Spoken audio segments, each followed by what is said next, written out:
explores controversial ideas to stimulate debate and active thinking. These ideas do not always reflect Athene's personal views. Welcome to the Athene Real Talk podcast. He has been called the best gamer in the world, hands down. World-famous gamer and philanthropist Athene. Gaming for Good, it's called, has raised more than $20 million. Using his notoriety to raise money for charity. On activism, science, culture, and self-development. Proud to have him in the studio today. I would not want to take you on in a video game. I realized that on an essential level, everyone is the same. I already knew that before, but that on an essential level, people are not evil. And people just want to do good. And it's rather a lack of awareness that makes them do bad things. And the best way of achieving that is not through labeling and through judgment, but through understanding and acceptance. And when I say understanding and acceptance, I don't mean that you're just fine with what people do, the damage they cause to others, but just accepting the person for his mistakes on an emotional level.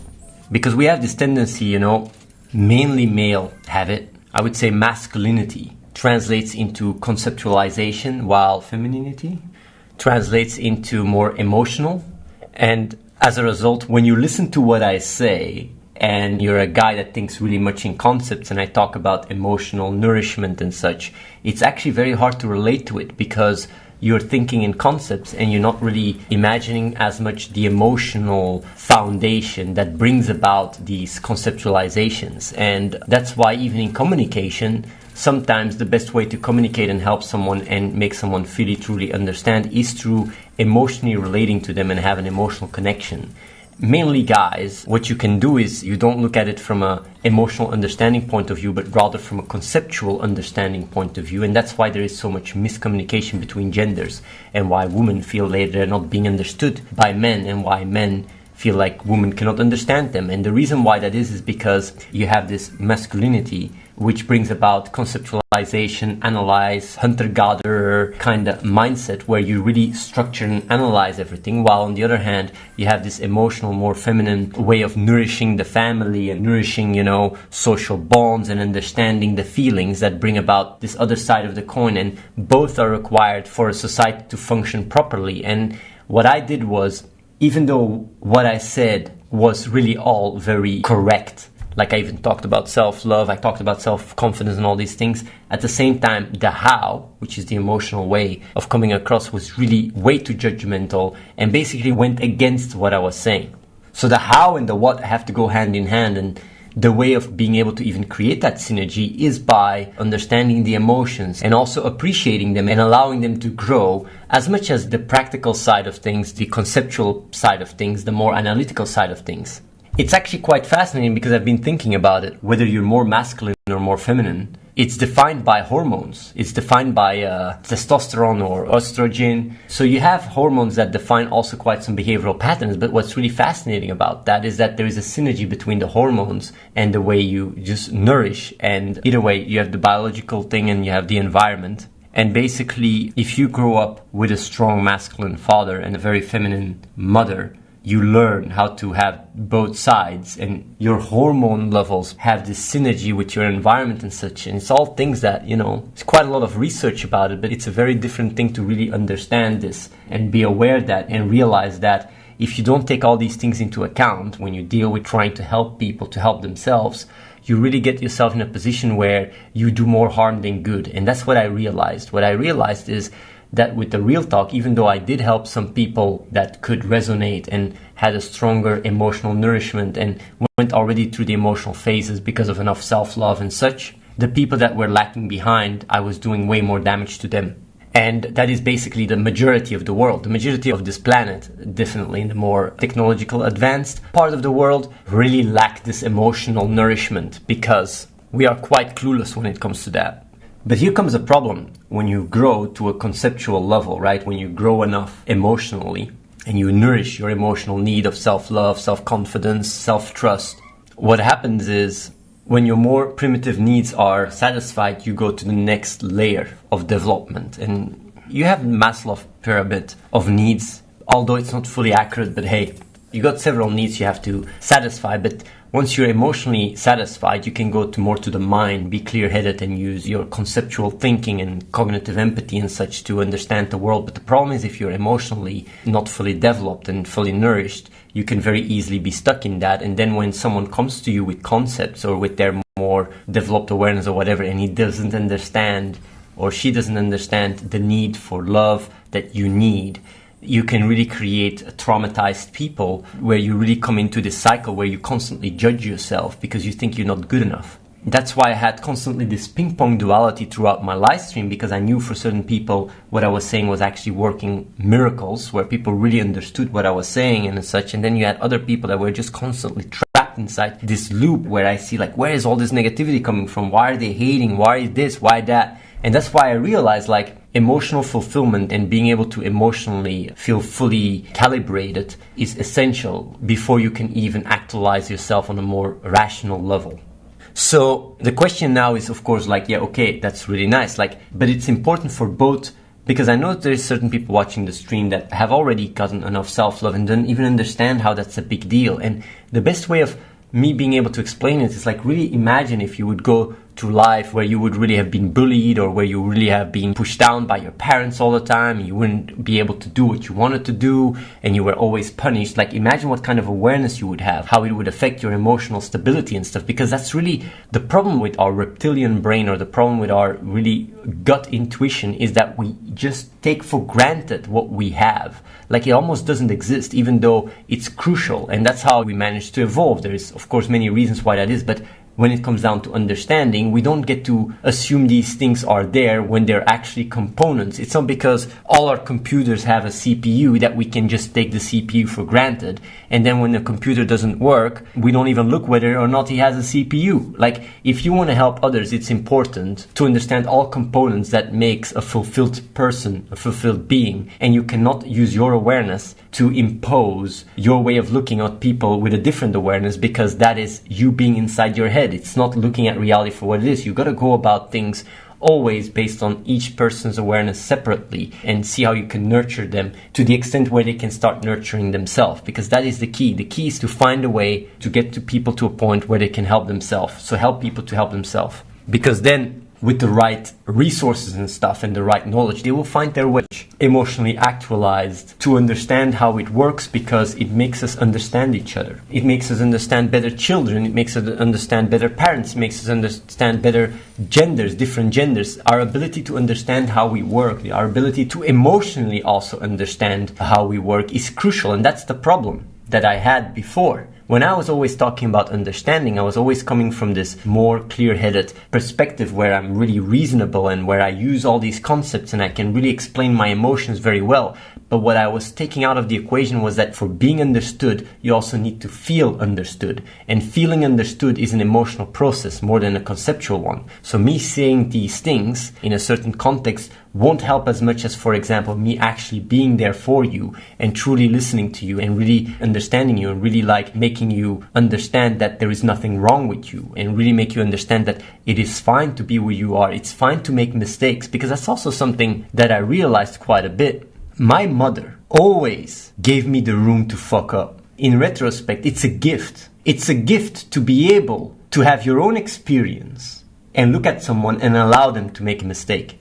Because what I would do is like, yeah, but why would I want that person to make a mistake? If I can avoid that person to make a mistake, I want him to avoid it. But the thing is, if you're still in the experience phase of your life where you're emotionally being nourished and you don't understand so much conceptualizations and stuff when you're still a child, to put it that way, then making mistakes can help you grow. Of course, you can still wonder, like, what if the mistakes go at the cost of other people? That's when you need to find certain ways to overcome the damage and to avoid that from happening. But when it just comes to living your life and making mistakes, allowing people to make mistakes, or children to make mistakes more so, gives them so much room to grow. Because that's really like, when I went through life and when I look back, I always had this freedom to express myself, to try out stuff. And I would understand and realize if my mother would be much more protective and control freak, basically, then every single mistake that I would make she would really blame me, make me judge myself, and literally cut away all my inner confidence, all this inner passion of understanding the world. She would cut it away and make me literally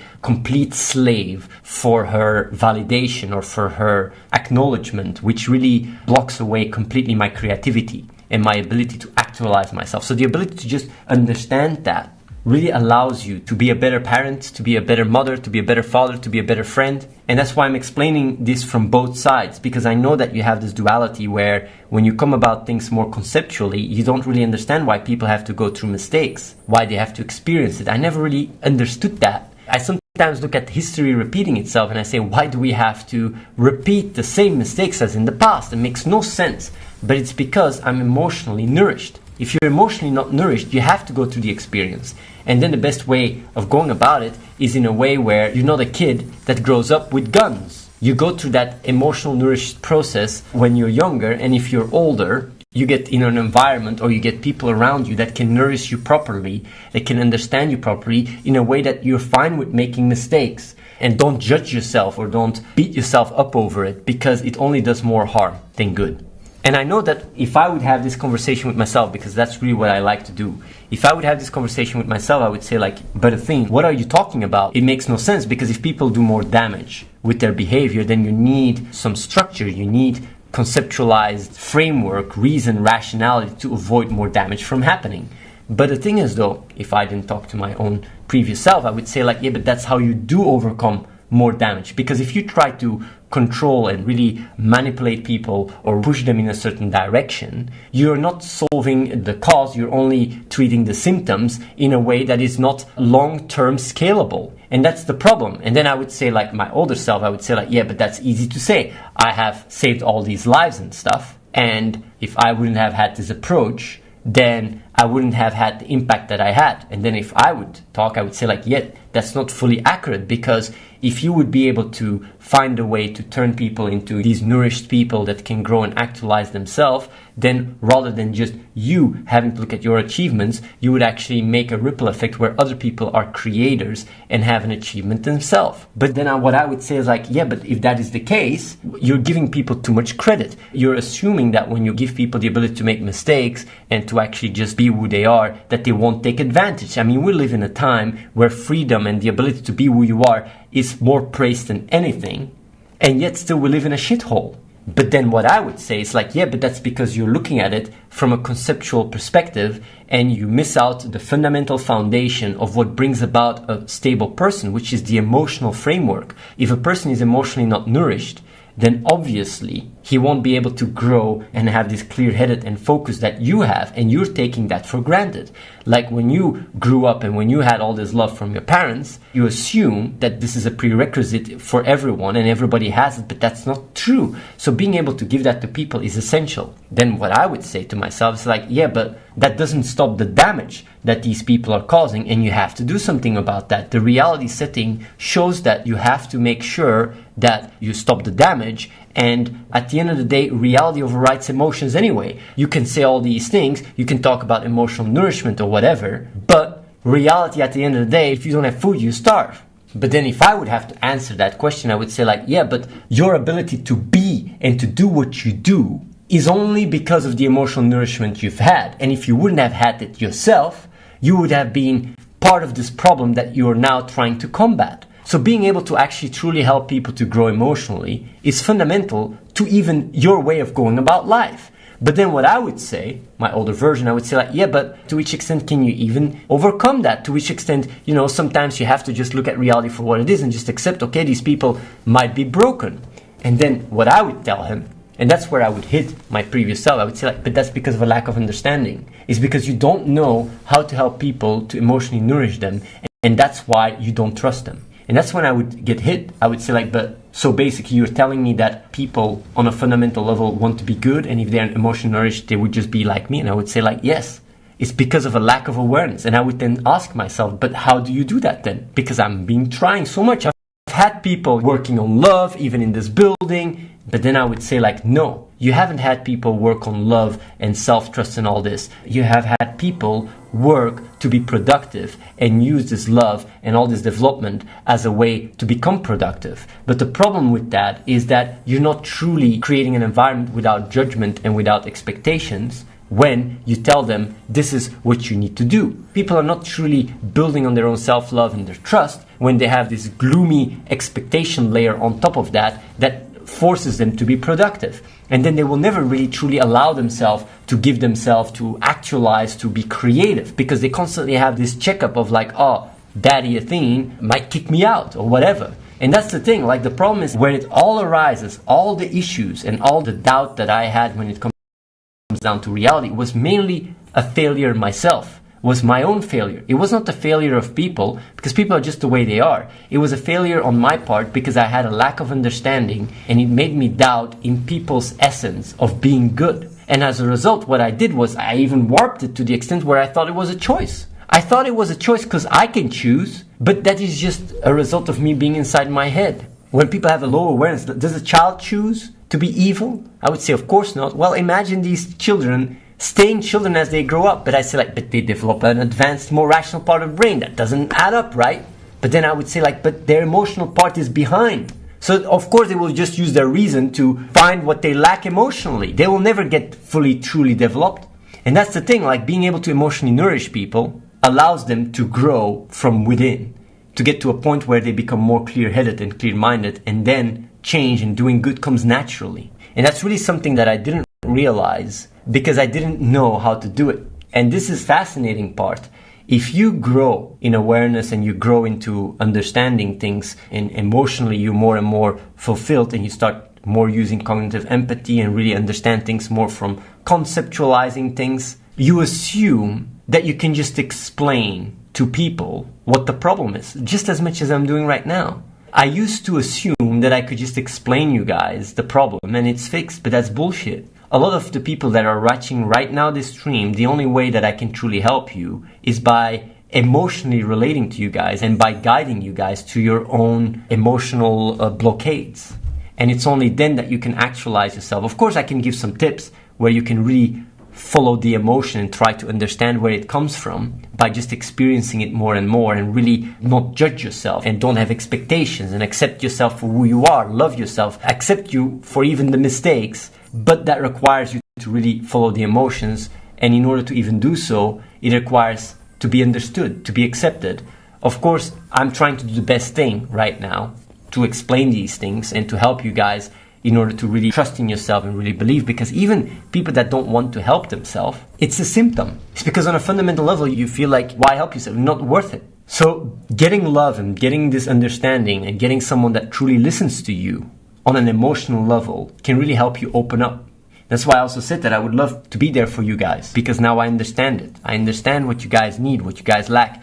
Some of you, not all of you, and I understand how I can help in that regards, although I do think that these streams might be helpful, because if you guys really look up to me, or some people look up to me, I'm just telling you guys, it's important to understand that there ain't nothing wrong with you. You don't have to judge yourself. Allow yourself to be and allow yourself to make some mistakes, and just don't run away from your fears. Try to experience them, go at them, and don't label yourself, don't judge yourself. Because even in my language, when I say don't run away, maybe when you then play games, you go like, oh, I'm running away, I'm bad. No, just experience the emotion, go try to find it out where it comes from, and by experiencing them you can overcome so much. That's what I realized, and once that is done, and when you become more conceptually oriented and focused, not only will action come automatically, but also a lot of the insights that I talk about, you will just come up with it themselves. And then even if you feel like having a big impact or working with like-minded people, you just come over and apply and have an impact here. But all these things come naturally. It's not like I have to apply, I have to go there, or I'm not responsible or whatever. The sense of responsibility is something that grows from within. Subscribe to youtube.com/AtheneWins. Watch the live stream at twitch.tv/AtheneLive and follow The Real Athene on Snapchat.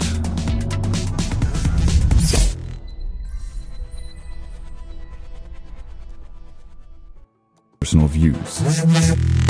Welcome to the Athene Real Talk Podcast. He has been called the best gamer in the world, hands down. World famous gamer and philanthropist Athene. Gaming for Good, it's called, has raised more than $20 million. Using his notoriety to raise money for charity. On activism, science, culture, and self-development. Proud to have him in the studio today. I would not want to take you on in a video game.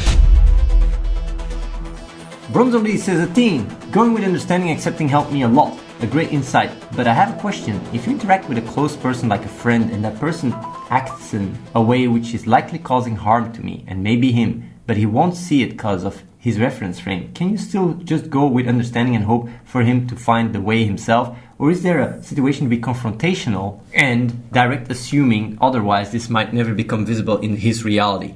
Well, Bronzolis, that's a really good question. And it's a very hard one to answer. Because of course it depends from situation to situation. And the extent to which I can give you an answer to this question is the extent to which you understand your own emotions. Because if you go about life and you start understanding yourself and you give it a try, by making it come true through your actions and your behavior, people will even wonder how come you went through this change. And then you are in a better position to explain to your friend how he can also try and go about it the same way. But the problem is that you're looking at the stream, you trust me, you take the time, and it's much harder. My advice would be to use cognitive empathy. And what is cognitive empathy? It's basically putting yourself in his shoes, trying to understand why he does what he does. The problem though is that cognitive empathy gets broken when the person is a threat to you. Because when he's a threat to you, you have to protect yourself, and cognitive empathy requires you to lower your defenses and be truly in his world. So I understand that if the situation is one where he really harms you, the best way you can go about it is like you would tell a child in a respectful manner that you really care for him and you really want the best for him, but that certain of his behavior is not okay and that it harms you. You can really say that in a very respectful manner. If he doesn't listen or if he gets angry or whatever, you can just with really kindness and authority and integrity explain it again. And if the person is in a position where he actually has power over you, then it becomes a bit more complicated, because then you have to start thinking more pragmatically, because you can't just give your opinion, you can't just say what you want to say, you got to start thinking more emotionally intelligently. It's like a slave owner back in the days, right? A slave, if he would go to his slave owner and talk about integrity and say these things are not fine, he would just get killed, you know? So obviously a slave could not talk back to his slave owners. But today, nowadays, we live in a world where we're more free. So if he has control over you, then you can first wonder, how can you become independent? And becoming financially independent really allows you to be more free. That's why it's such an important thing in our development to be able to live by our own self on our own feet, because else our parents have quite a lot of control over us. So gaining control over your own life is very crucial. So then maybe that's the reason that he even can harm you, because you're in a position where he has control. So how do you gain control? Always try to find how you can change the equation to a position where you have control and act upon that, because when it's not in your control, you can feel desperate, you can feel anxiety, you can feel fear. But when you find the control in yourself, like for example, like I'm gonna become financially independent, find a job or whatever, then you can resolve it even without having to confront your friend. I know I'm going quite deep into this, but I know this is a situation a lot of people can resonate with, and that's why I thought this explanation might help. Always try to see how you become the solution, and really if there's obstacles or if there's things that allow you to not believe you can do it, follow the emotion, listen to the emotion, try to understand it.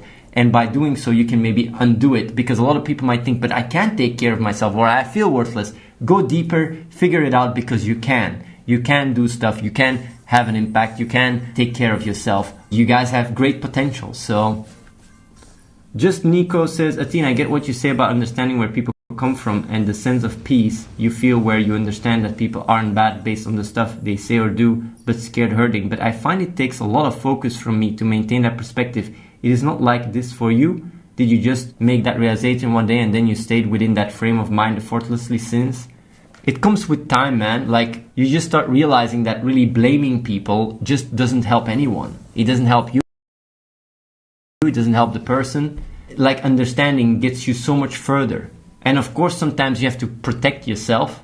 Sometimes you have to, protect yourself against other people's really negative influence. but at the same time you don't have bad blood. You don't take it within you and go like, oh, this guy or this. You don't process it with hate. You just understand it and you see it for what it is. That's what I try to do all the time, and it really gives me this mindset where no matter what someone did to me, even in the past, some people have backstabbed me like crazy.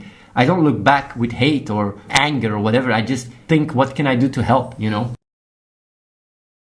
And this just works way better. Whenever I say it's important to understand why you do what you do, a better explanation is whenever you take an action, to understand that it's emotionally driven. And by understanding the emotion, you can learn more about what drives you.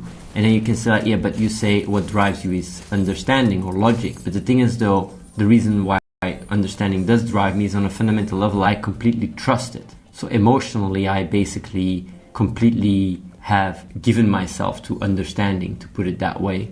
And also something that I've been saying a lot on the stream, so many times, and even in here, I say so many times, I don't care about my feelings. And the problem with that sentence is that it's not fully accurate. The truly accurate sentence is, I don't care about my feelings because I understand why I have them, and therefore they are not part of the equation. But if I don't understand my feelings, then I do care about figuring out why I feel a certain way. Example, if I have stomach pain and I know it's because I didn't eat, or I skipped a meal, or I ate while I was laying down, then I don't care about that feeling, that pain. But on the other hand, if I have stomach pain and I don't know what it is, might be cancer or whatever, then I do care. So the moment I understand the emotion, I can either act upon it or accept it. And the reason why I say I don't care about my feelings is because I understand them. Because the moment you understand them, you can either act or you can accept. And when you accept, it means you let them be for what they are.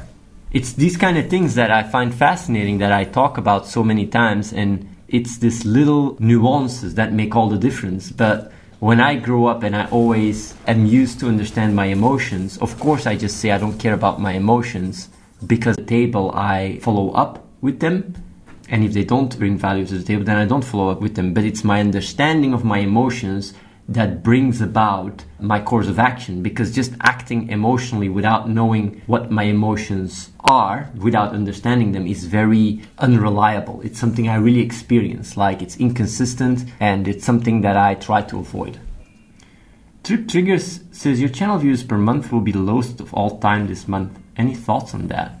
I don't care about the amount of views, because to me it's always about what is substantial. And what is substantial is not a view count, it's the actual concrete impact in the world. And I can tell you, our next project, when it is live, it might catapult me to one of the top streamers on Twitch. Might, not saying it will. And then everybody's coming in the chat going like, whoa, Athene, man, that game is so amazing. You're the best, Athene, man. Oh shit, I knew you were the best paladin. Oh my god, Athene is back. Athene is back, man. You showed them, man. You're the best dev, man, best game dev I've ever seen. It's not because there's a lot of consistency. It's because you just express what you feel. The facts don't matter in the equation. It doesn't matter that I'm in a building that can have 100 people. It doesn't matter that before I was just working with Reese, now we're with 30 people. It doesn't matter. It doesn't matter that we're working on projects that can have a huge impact. It doesn't matter at all. All these things are completely irrelevant to what you feel right now. Because what you feel is just you see me streaming. You don't see anything concrete. So you just go from wave to wave, from one hype to the other. It's like the fidget spinners. You can't wait to have a fidget spinner. And then when the hype is over, you can't wait to go to the next thing. And without knowing, you're basically just being pushed around by your emotional needs controlling you, which are very easy played into by media, by companies, by politicians. It's really something to be aware of. So when people have an opinion about me, I can tell you your opinion, when it is emotionally driven, it is very biased. It's a very important insight. It can help you a lot if you truly understand that you cannot have a real opinion when your emotions are influencing your opinion, because if you feel one way, you say one thing, and if you feel another way, you say another thing. You're not really being actually reliable for yourself. Your emotions are literally dictating the way you see the world. then you start questioning whether these beliefs you're attached to, that you literally lose yourself to and really make very important decisions in your life with them, you start wondering whether you can truly trust them, because they're not defined by your understanding of reality. They're defined by how you feel. And the problem with that is that it just brings about a life that is a lot less fulfilling and can really make you make very big mistakes. You can start a credit to buy a car or a house. Yeah, you can just make decisions that can truly affect the rest of your life in a moment. And that is why it is so important to understand your emotions, because when you experience your emotions, you follow them and you understand them, and your inner child, your emotional inner child, can trust this understanding instead. It basically gives the keys to the car, to your understanding, and then you can be more mindful. You can be more focused and aware about how to go about life, and it will increase the quality of your life immensely and the quality of other people. Damal says, but your Save the Children project is pointless. It doesn't grapple the problem at all. Don't you get it? The thing is, Damal, I've never done Save the Children project because of the Save the Children project. I did the Save the Children project because it helped me inspire people. To me, it's always about working on the mindset, on the awareness of people, which includes you. And I'll be really honest, I know that you're saying that it doesn't grapple the problem, but neither is what you're doing right now, which is talking in the chat. Like, if you want to be part of the solution, then you try to see what you can do and you take action. You don't just stay on the sideline criticizing it. And when I work on Save the Children, the reason why I do so, even though I know it's merely a symptom and not a root of the problem, is because it inspires other people, and it's a way to emotionally relate the good cause I'm working on. If I start talking about awareness growing projects and stuff, people are a lot less inclined to be invested in that, because emotionally it's not about children, and you have to speak the emotional language. It's a pragmatic choice that I make because of my experience in the field of trying to have an impact. And a lot of people even came over here because of the Save the Children projects, which allowed us to even start even bigger projects. So I'm just saying, like, the reason why you have this negative attitude, right, not only towards the world but also towards the projects that is obviously doing good, is not because you have these strong rationalizations that you've thought about and that's your conclusion, but it's because there is an underlying reason where you really feel very, very dark within you, and that expresses itself in these opinions. And that's why I say feeling your emotion, feeling this dark place and following it and really trying to understand it can come with answers that will greatly benefit you, more so than the rhetorical answers I can give you based on the arguments you're making. Because even this conversation is not the problem. It is what is underlying it. And for you, it is your emotional state. And thinking about it can greatly help you. Chris Bendix says, the inner noise is so loud for me that I'm deaf by now. Chris Bendix, let me tell you something. I'm going to give you something really nice. All this noise, right? And all these emotions, right? That is not even you. You're the one that is observing them. It's something that really allows you to be in the present. When you understand that you are not your thoughts and you're not your mind, you're just merely the stream of consciousness. And these thoughts and these emotions are merely there to help you survive, to help you understand. It allows you to take some distance. And understanding these thoughts and understanding these emotions and understanding that they have a reason. They try to help you. Even the craziest noises that you hear, it's trying to help you. But you need to understand it. If you can take the energy to try and understand it and really look at it from a distance, I'm telling you, step by step, you can turn down one of the parts that causes the noise. Because the noise is a cacophony of many different things. And people that are in very complicated situations and stuff can experience this constant cacophony from all these different directions. But I'm telling you, if you focus on one specific thing and you understand it, you feel it, you can resolve it. And then another one, and then another one. And by doing so, you can really lower the noise and become more at peace. But of course, knowing that you are not these thoughts and that you're not these emotions and that these thoughts and emotions are not the bad guys. They're just merely there trying to tell you something. And by understanding it, you can resolve your emotions. I'm telling you, you won't have to live in this life of noise, as you can make one after another more and more quiet. I'm going to talk about a very big problem. It's really a big problem in society. It's basically the problem of wanting to be right.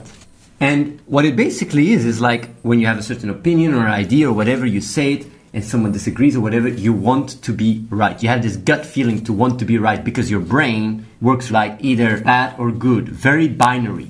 And even though your opinions might change and you might really fluctuate from day to day, you have this investment in what you think because you want to be right. And the reason why you want to be right is because it gives you a sense of safety. It gives you a sense of control because you know what it is, you can trust it, and done. But what is really fascinating is that wanting to be right, or this needs to be safe and to have certainty, is actually giving you less control than the one where you just see reality for what it is and you accept that you might be wrong. Accepting the uncertainty in your conviction will give you more control and more safety than one where you actually believe you're always right. In my situation, I don't want to be right. It's also something sometimes I talk to people and people come down and tell me like, man, you always want to be right. And I'm like, I don't always want to be right because I know I'm not always right. It makes no sense to be always right. I know that there's a part of me that might want to be always right, but I'm always skeptical. The thing is with me is I don't want to always be right. What I want to is I want to be honest. I just want to be honest more so than I want to be right. And the thing is that the difference between honesty, wanting to be honest, and wanting to be right is that when you want to be honest, you can admit sometimes that you're wrong. And actually admitting that you're wrong and owning up responsibility is actually most of the time even better than being right in the first place.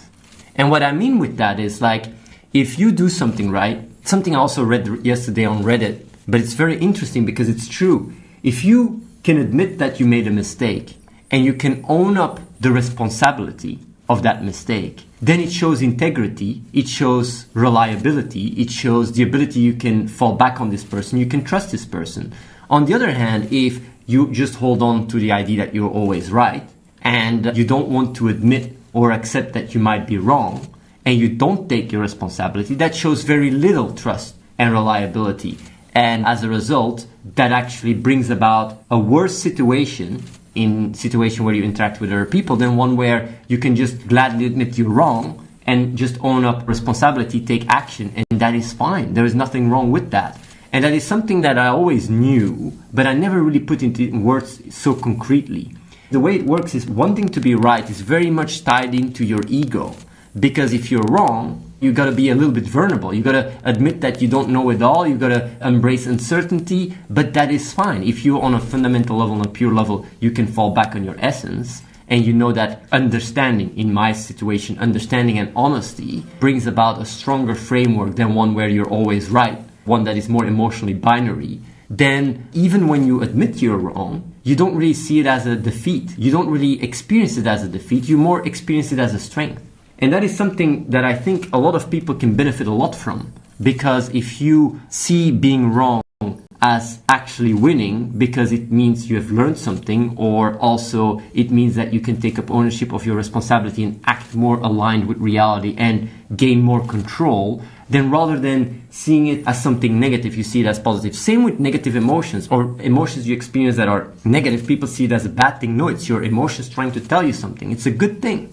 And same with uncertainty. It's a good thing to embrace uncertainty. It gives you more control. It gives you more ability to be aligned with reality. And as a result, you can find peace in it. You can find safety in uncertainty. You can find safety in not always being right. You can find safety in honesty. You can find safety in admitting you're wrong. You can find safety in responsibility. All these concepts that we, on a fundamental level, have connected something negative and negative emotion because of society or conditioning or whatever, we can actually reframe these things by thinking about it and rebalancing these things, and it can greatly benefit you. And the idea of being right is really something that is extremely toxic in the sense that, you know, it's all over the internet, it's all over people, and the thing is also when you have it, you see it in others. You really see it truly in others all the time. You think everybody wants to be right, and even if people don't always want to be right and just want to be honest, you just cannot see it because the way you see it is, yeah, I want to be right. He also wants to be right. And therefore, you constantly very much easily fall into this fight or flight mechanic and are much more defensive than you should be. Of course, we live in a society where most people want to be right, but there is actually people that are quite open-minded and want to be honest instead. So it's not about being right, it's about being honest. And that's also something that I understand on the chat now much better. How often people actually think that I always want to be right because I come across very confident or I say things in a certain way. And then it really rubs off like, man, this guy is such a cocky asshole. He always wants to be right. He thinks he's always right. But the thing is though, like, I just want to be honest. I don't want to be right. I want to be honest. And being honest is looking at reality and letting that decide what is right from wrong. It's not me that decides what's right or wrong. It's not my opinions that decide what's right or wrong. It's not my emotions that decides what's right or wrong. It's reality. And if you have this honest relationship and you know, because reality is external, right? That's the thing. Like being right is internal. It gives you control. If reality defines what's right and wrong, it gives you a feeling of unsafety because reality is not in your control, right? It just happens. But that's not true because you can understand reality and that gives you the ability to influence it. So reality, using reality as the one that defines what's right and wrong and all that stuff, there's a gateway to it, which is understanding. And that is so fascinating to be aware of it. I mean, this what I'm saying is quite spot on. Although I know that a lot of people might not truly understand what I'm saying because it requires you to really think about what I'm saying and process it. But yeah, this honest relationship with reality requires you to embrace uncertainty, requires you to embrace the ability that you might be wrong, requires you to question yourself. And that is something that very little people can do. And it's something that I've embraced since I was very young and has made me the person I am today. I can gladly admit that I'm wrong. I've done so several times in my life, even though it doesn't happen often, because I'm very analytical, I'm very rational. I always use reality as a feedback loop, but sometimes I can make wrong calculations. At the same time, this mindset of just looking at the world from an honest perspective can so much greatly benefit people. It's insane. But yeah, I understand people want to be right because it gives them safety. It brings about delusion. Because you just think you're right, even though reality shows you otherwise. It doesn't matter, you just filter it all the time. But yeah, if you embrace that being right all the time is not what is most safe, then maybe you can more easily reevaluate your opinions and your beliefs. Subscribe to youtube.com/AtheneWins. Watch the live stream at twitch.tv/AtheneLive and follow The Real Athene on Snapchat.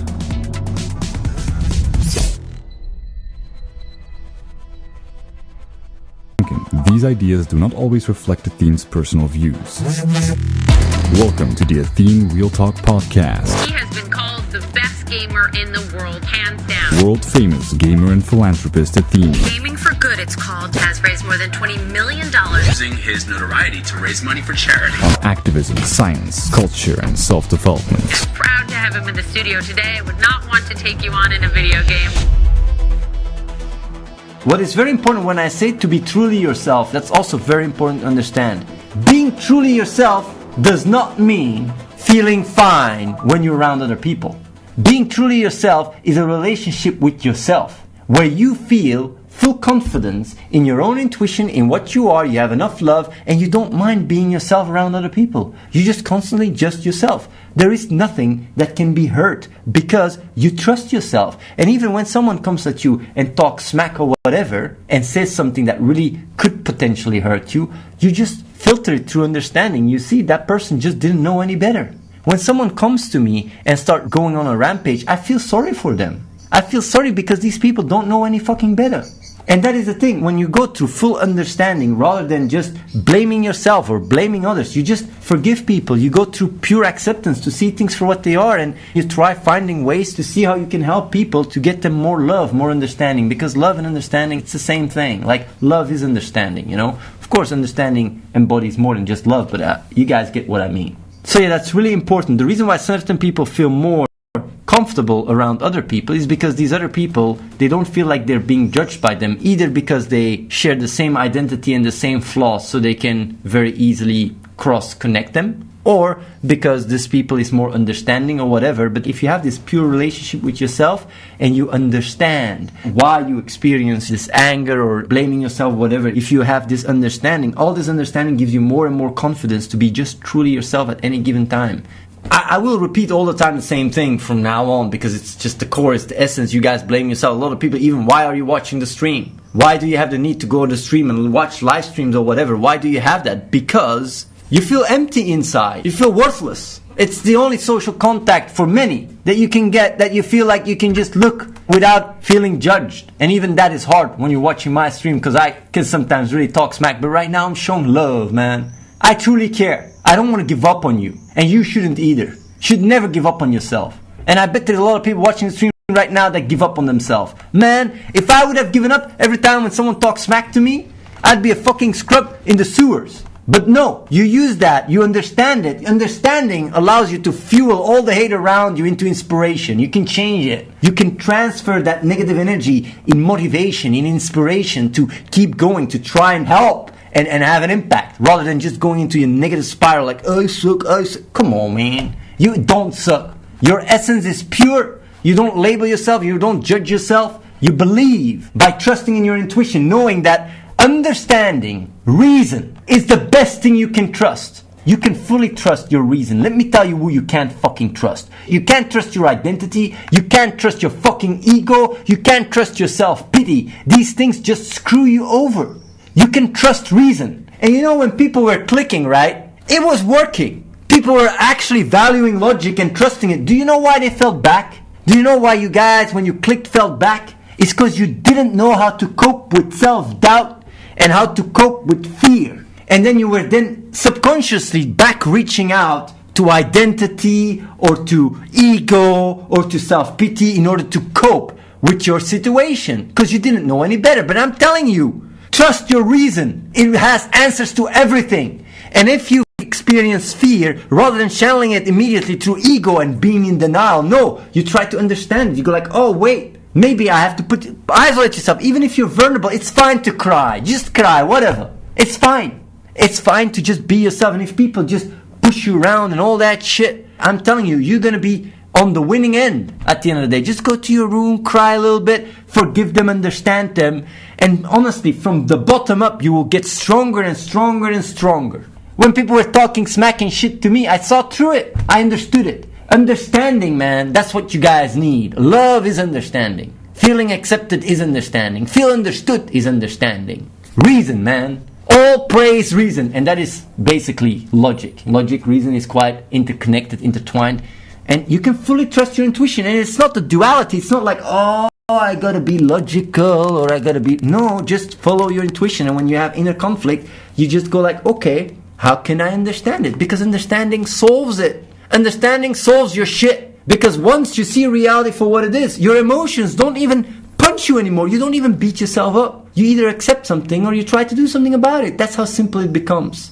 And I'll explain you guys something else. The reason why you guys feel like eating or playing games or whatever the fuck, it's not because you guys want it. It's because you guys feel distracted, and it's a way to go from this inner voice and either chatter and either noise to a point where you're just in a flow. Watching or playing games or whatever, or watching this stream puts you in a flow. It sets you at ease. And the moment I stop streaming, the voices start coming back. But these voices are a symptom. They are you pinging to others because you don't trust your fucking self. Do you understand that? Why does it feel good to listen to me? Because I give you a little bit more trust in yourself. I'm telling you, you can give it to yourself. You can do it yourself. And the moment you do that, you are free forever. But I'm not saying like you're going to go blindly and go like, oh, YOLO. No. Reason. Whenever you don't understand something, don't use all these previous baked in mechanics like, now I'm going to use my ego. Or now I'm going to pity myself. Oh, I'm so shit. No. When you are in a situation where you experience doubt or you experience fear, it's only because you don't understand it. And there is an answer to everything. You just got to think about it and figure it out. And even if you're in this weak state, even though it is hard, I understand that your identity might be skyscraper high. It is a lie. And if you don't tackle this shit, you're gonna have to carry it around for your rest of your fucking life. And the bigger the skyscraper, the bigger the weight on your shoulders, because you're carrying it around. This skyscraper that you feel a little bit confident, you're carrying it around. You don't need it. Let it go. Follow your reason. And I'm telling you, if you do that, you won't even need to watch the stream anymore. Maybe you need some little help, a little push or whatever. Apply, come over. I'm even giving people that go like, okay man, my environment is toxic. Come over. Don't fucking make excuses, man. Be fucking responsible. Believe in your fucking self. Don't give up on your fucking self. And if you learn how to do it yourself and be able to understand that your intuition is always fucking right if it comes from the pure state of what you are, you can never look back and regret what you did because you knew you did the right thing with your understanding. You're always clear. The past, you don't give a shit. The future, you don't give a shit. You're constantly in the present because you know you're going to be responsible. You know you can count on yourself. But you got to be able to love. You got to be able to care on a fundamental level about what you are, man. That essence, that inner child that was crawling away. Allow it to be, man. Allow it to be curious. Allow it to start growing back up, man. Jirtima Time says, Athene, please explain me how these people living in your place for free. What's the catch? Do they work for you? Please explain. No, they don't work for me. Let me tell you something. I live my life pure based on my intuition. And my intuition is very irrational, obviously, because I've always tried to understand everything. Whenever there is something that my gut feeling says, this doesn't make any sense, I try to figure it out using reason and grow. Like, I understand that on a fucking essential level, there is no difference between me and you and anyone else. I feel connected with everybody around me. I understand that I'm part of a bigger organism, just like a cell in the body. I understand my person, is a cell in a bigger organism. That's it. So my ability to have the biggest impact, to contribute the most, to have the biggest ripple effect, is by enabling other people to do so. And that's why I started this place. And then you can say, but what about you? The reason why you think selfishly, the reason why you think, me, is because on a fundamental level, you think physically you are at risk. You are not safe. But that's not the case. I'm not at risk. Everything is fine. I'm not starving. I have a roof above my head. So these fears do not control me. I understand my fears and I overcome them. And that is why enabling people to come over here and allow them to actually get and grow to become truly self-independent and trust themselves is the biggest impact I can have in the world. So to me, I'm not even giving. To me, I'm just being. And if it wasn't for my parents taking care of me, I wouldn't be able to be in the spot where I am now. The reason why you distrust is because you project yourself. I trust myself and I trust the world. I care about you and I don't give up about you because I don't give up about myself and because I care about myself. You see in others what you see through your own eyes. And that is why I care. That's why my intentions are pure. That's why I keep putting effort. And I know it's really hard for people to wrap their head around. Definitely when you come from a place where all of this sounds too good to be true. But the reason why it sounds too good to be true is because when you grew up as a child and you wanted to do good or whatever, you got punished. But I'm just telling you, with reason on your side, you can overcome all the unfairness and all the shit in the world. You can combat it. And that's what I do. I think a lot of people, what they have to understand is comfort is not a cause, it's a symptom. It's a symptom of you on a fundamental level having this need of escapism. But if you just constantly follow your intuitive need to do what is right, then you don't even need comfort. And even if you end up resting or whatever, it's not even framed like that, because it's more about escapism than it is about comfort. Like, I feel comfortable all the time just being who I am, following my intuition, but that doesn't mean I'm not productive or I'm sitting on my ass or whatever the fuck. So it's not one or the other. You can feel comfortable just being who you are. And the reason why you are craving for comfort is because you aren't. It's like basically the ultimate state where you don't even have this need to go and, crave for distraction or whatever. And really has to do with task positive network and default mode network. I will quickly explain. Default mode network is the network where you constantly have this inner chatter and inner voice, and task positive network is the network where you're doing something like playing games or whatever. And the problem is that they're mutually exclusive, so you can't have both active at the same time. So that's why when these thoughts in your mind create a lot of confusion and duality, you automatically crave to activate the task positive network by eating or by watching movies or by whatever, distracting, because you don't want to live in your own head of noise and conflict. But if you, instead of looking at this noise of conflict, start understanding where it comes from and just accepting who you are, then your default state becomes this essence where you're constantly present and in a more task active network, because even when you think, it becomes more directed, more clear, more focused. And it's really like explained basically how the brain works and how you can really overcome quite a bit of your limitations by just meditating and breathing and stuff, can shift it away from being trapped inside this cacophony of noise and allowing yourself to be and not beating yourself up over it, because that's what beating yourself up over is. You try to be yourself and suddenly you have all these voices like, oh, you suck, this, that, oh, what does he think? If you just can trust yourself fully, then you don't have these noises, or you don't identify with them, or you don't allow them to grow, because you are fine with who you are and you accept that, and you just think, okay, I can trust this state, I just do what I think is right, and I use reason when I have fear or doubt. And what is very important with that is that you don't let it channel through what you used to that worked, to your conditioning, like ego or like self-pity or like identity. You can't trust it. It doesn't work as well as reason or understanding. I do want to say, by the way, like for example with the click, right? The click has helped quite a lot of people in the past, but they fell back. And I do think that the click can work even in its current form when people, rather than having their fears and their doubts translate into trust in their past identity, trust in ego, or trust in self-pity, because even self-pity is a mechanism that works in certain environments. Trust reason instead. Because if you know you cannot trust ego, you cannot trust your identity, and you cannot trust your self-pity, you automatically can gravitate towards reason and logic and understanding. And as you get a stronger and stronger relationship with it, it can really grow in you. And that's basically valuing logic more than anything, even though you just trust your intuition. So it's not something you impose, it's not something you beat yourself up over, it's just a state that naturally flows. But isn't comfort a core value, not a distraction, or is it core value stuff bullshit? Core value is just language. When you're on a fundamental level, just settle with what you have. You could say this is really what you value the most. Although, when you go even deeper, there is a reason why you do so. So it's just important to understand that when we talk about core values, or when we talk about make logic your core value, whatever, that you don't lose yourself in concepts. Because that's what so many people do. They really labels. It's just about finding pure balance. But even then, you might start going like, oh, pure balance. Or I have to love myself. I like myself. And then you challenge it through identity. It's about being who you are. That's it. Letting everything go. And I said that many times, but when people don't get it, I try to say it in different ways. But actually, when you really boil it down, then it works out well. After podcast 75 about that, I'm responsible for the death of people in need, for example, in Syria. Now I'm confused that I should love myself. Adzio, what you have to understand is, the best way I can explain it is the following. You have this pyramid of needs. And on the fundamental level, you have the physical needs, which is food, shelter, sleep. And if you don't have these, then your entire life is just built on trying to get that. Because if you don't have it, you die.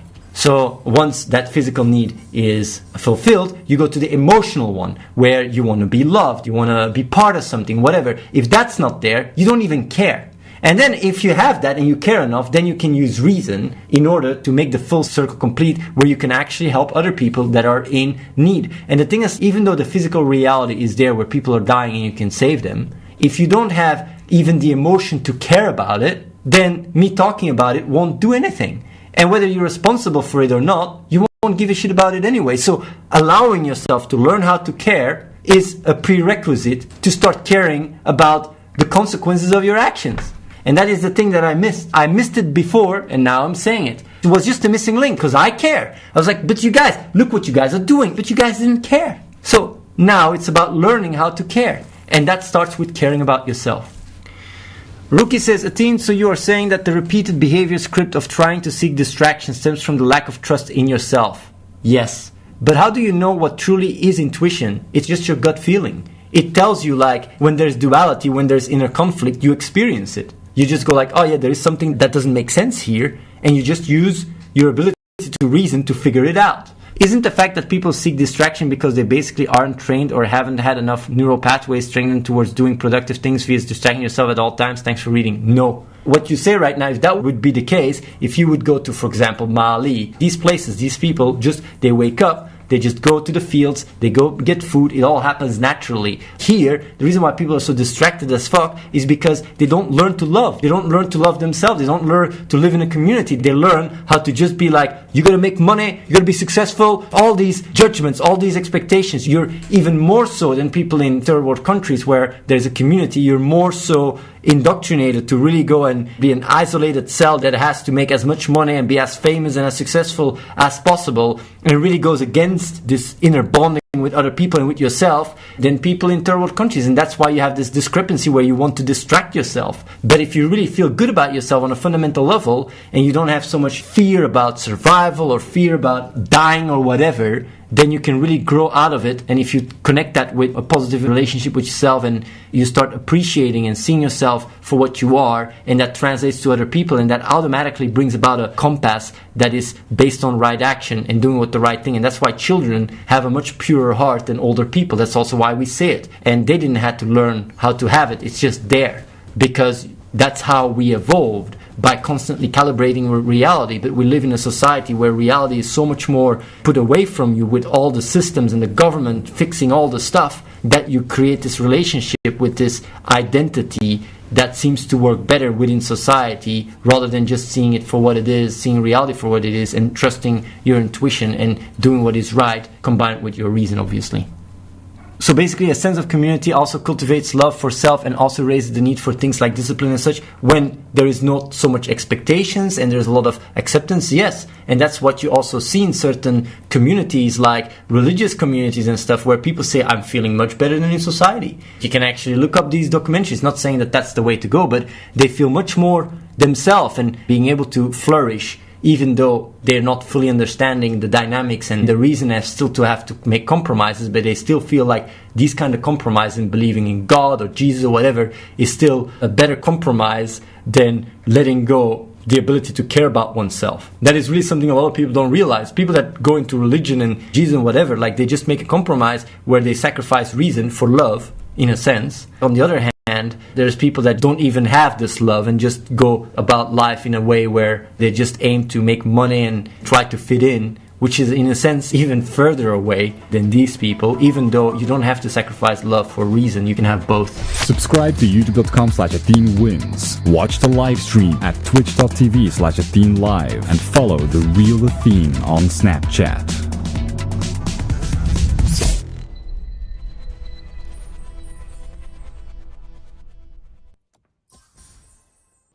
The Athene Real Talk podcast explores controversial ideas to stimulate debate and active thinking. These ideas do not always reflect Athene's personal views. Welcome to the Athene Real Talk podcast. He has been called the best gamer in the world, hands down. World famous gamer and philanthropist Athene. Gaming for Good, it's called, has raised more than $20 million. Using his notoriety to raise money for charity. On activism, science,